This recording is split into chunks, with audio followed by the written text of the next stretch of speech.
information, of freedom of, like, it's been taken to an extreme level.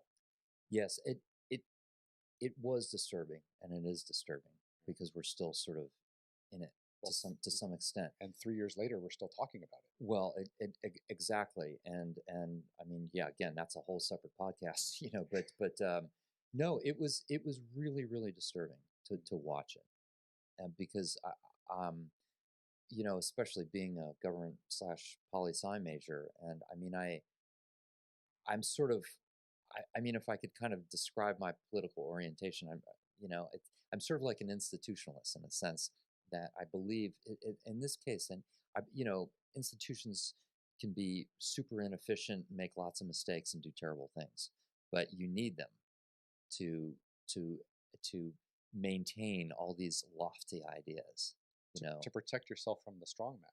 Yes, because the strongman might be on par for 2 or 3 years, but when he wants to stay for 10 or 20, yes, that's when institutions have to kick in. Right, and so you see all around the world where things go wrong, where you have a strong man who's trying to take over, and they use all these techniques to undermine the institutions. And so one of the things that I think saved the United States in this circumstance is that you never had armed governmental institutions fighting each other. Okay, which is kind of what happens in civil wars, whereas maybe the army is going to align itself with somebody, and then some other militia is going to align themselves with some other leader, and then they duke it out in a civil war, and that's what happens. That didn't happen in the U.S.